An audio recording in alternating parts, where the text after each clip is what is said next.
Hello viewers, দেখো WP constable main 2000 ছিল 2019-এর, sorry. এখানে একটা প্রশ্ন এসেছিল, দেখো যে কোন খাল প্রশান্ত মহাসাগর এবং আটলান্টিক মহাসাগরকে সংযুক্ত করছে।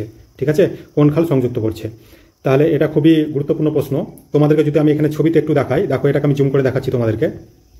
দেখো এটা হচ্ছে আটলান্টিক ওশিয়ান আর এটা হচ্ছে প্যাসিফিক ওশিয়ান। কোন খাল যুক্ত করছে এখানে? কোন খাল করছে? দেখো পানামা খাল।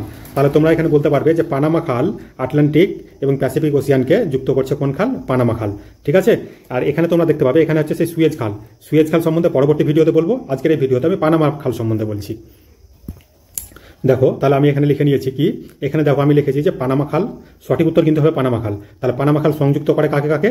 আটলান্টিক মহাসাগর ও প্রশান্ত মহাসাগরকে সংযুক্ত করছে। তোমরা এখানে দেখতে পাচ্ছ আটলান্টিক মহাসাগর এবং প্রশান্ত মহাসাগরকে সংযুক্ত করছে এখানে সে পানামা খাল। আর যদি বলে বিচ্ছিন্ন করে উত্তর আমেরিকা ও দক্ষিণ আমেরিকা, এটা হচ্ছে সেই উত্তর আমেরিকা আর এটা হচ্ছে দক্ষিণ আমেরিকা, এই দুটোকে বিচ্ছিন্ন করে কি? এই পানামা খাল। ঠিক আছে। পানামা খালের ফলে তুমি যদি দেখো লস অ্যাঞ্জেলস আর নিউ ইয়র্কের মধ্যে যে দূরত্ব, তুমি দেখো এখান থেকে তাদের মধ্যে যে দূরত্ব ছিল এই দক্ষিণ আমেরিকা পার হয়ে যেতে তাদের মোট এখানে দেখো কত কিলোমিটার লাগতো, এখানে দেখো 12,350 কিলোমিটার। সেটা এই পানামা খালের মধ্যে তাদের দূরত্ব মাত্র 4,970 কিলোমিটার।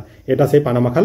পানামা খাল সম্বন্ধে তোমাদেরকে পরবর্তী পরীক্ষার জন্য মনে রাখতে হবে খালি সংযুক্ত করে আটলান্টিক ও প্রশান্ত মহাসাগরকে সংযুক্ত করছে, এবং তোমাদেরকে মনে রাখতে হবে বিচ্ছিন্ন করে উত্তর আমেরিকা ও দক্ষিণ আমেরিকাকে বিচ্ছিন্ন করে।